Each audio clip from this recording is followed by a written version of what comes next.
Consommer du cannabis et surtout faire du trafic de cannabis ici en France, c'est illégal. Ça peut vous coûter des années de prison. Et justement, notre focus aujourd'hui va se consacrer à cette question de la population carcérale en France. Aujourd'hui, ce sont 250 000 personnes, 80 000 qui sont enfermées physiquement dans une cellule, un chiffre qui d'ailleurs est en constante augmentation, et 170 000 qui purgent leur peine dans un milieu dit ouvert. Bracelet électronique, travaux d'intérêt généraux, régime de semi-liberté. L'administration pénitentiaire propose des alternatives à certains détenus pour lutter contre la surpopulation carcérale et le risque de récidive. C'est notre focus, donc il est signé Marie Schuster et Laure Wagner. Chaque matin, c'est le même rituel. Jean-Claude s'occupe de ses fleurs avec passion. Ah, vous avez soif, les petites, hein? Un exutoire pour ce cuisinier à la retraite, passé par la case prison. 10 ans au total pour falsification d'identité et usurpation d'uniforme. À chaque fois qu'on évoque ce sujet-là, j'ai une seule envie d'aller me foutre sur le buffet ou de me planquer dans notre rue parce que j'ai très honte. Mais bon, peut-être que c'était les juges à l'époque ont jugé que c'était nécessaire pour qu'il y ait du plomb qui rentre dans la ciboule. Voilà. Jean-Claude est toujours placé sous main de justice, en milieu ouvert. Ça va bien? On y va? Aujourd'hui, il a rendez-vous avec son conseiller pénitentiaire à Angoulême. Un entretien prévu dans le cadre de sa peine de sursis avec mise à l'épreuve pour contrôler le suivi de ses obligations. Les dommages et intérêts, c'est fait. Le soin, c'est fait depuis longtemps, c'est toujours en place. Vous voyez quand même Madame Gosson régulièrement. Un psychologue? Oh, mais moi, tant qu'elle voudra me prendre, j'irai la voir, hein, parce que ça me fait du bien. Allez, Bye à bye. la prochaine. Ouais. Dans 2 mois, il fait ça. Allez. En France, il existe 103 structures comme celle-ci. Les services d'insertion et de probation prennent en charge plus de 80 000 personnes sous écrou et environ 170 000 personnes en milieu ouvert. Dans tous les cas, il y a une condamnation où vous pouvez faire appel. Pour Kevin, c'est déjà la 2e condamnation pour agression. Il doit effectuer 140 heures de travail d'intérêt général. Là, je pense que ça va être rapide et après, c'est terminé en espérant que j'ai pas à revenir, quoi. Lutter contre la récidive, c'est aussi l'objectif du juge d'application des peines.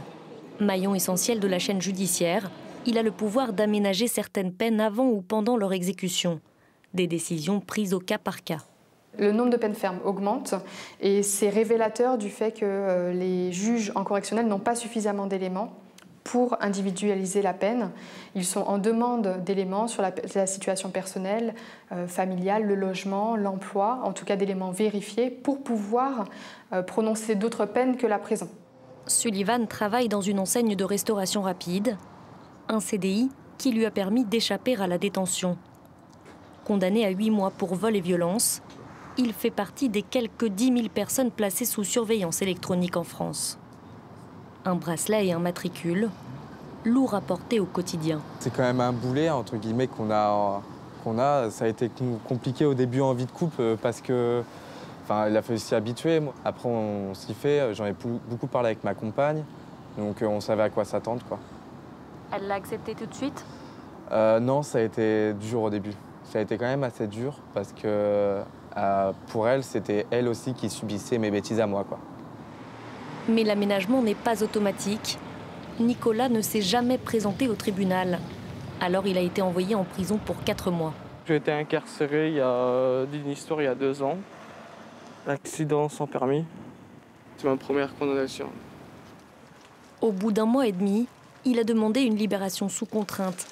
Placé dans un centre de semi-liberté, il est autorisé à sortir 3 heures par jour pour chercher du travail, entre 9h et midi. C'est un gâteau que j'ai pris pour tout le monde. Merci. 2 gardiens se relaient en permanence pour assurer la surveillance de l'établissement, annexe à la prison. On est face à des détenus tout pareils, mais le relationnel est différent. Voilà, les structures sont différentes, donc le relationnel avec le détenu est différent aussi. On va dire que c'est un petit peu plus souple ici. Nicolas a sa propre cellule, une douche, des WC, la télévision et même un espace pour cuisiner, rien à voir avec la maison d'arrêt. Moi, je suis rentré la première fois, j'ai fait 1 mois et demi en cellule entre 4 murs. Je peux vous dire que c'est compliqué. Il n'y a pas de Après, les gens ils jugent comme ils jugent, mais pour moi, une prison, c'est... faut pas y aller. S'il respecte toutes ses obligations, Nicolas sera définitivement libre dans les prochains jours. D'ici là, il ne doit faire aucun faux pas. Voilà, Laure Wagner, qui a réalisé ce reportage, sera sur le plateau de Paris Direct à 9h45 pour nous parler des conditions de tournage en milieu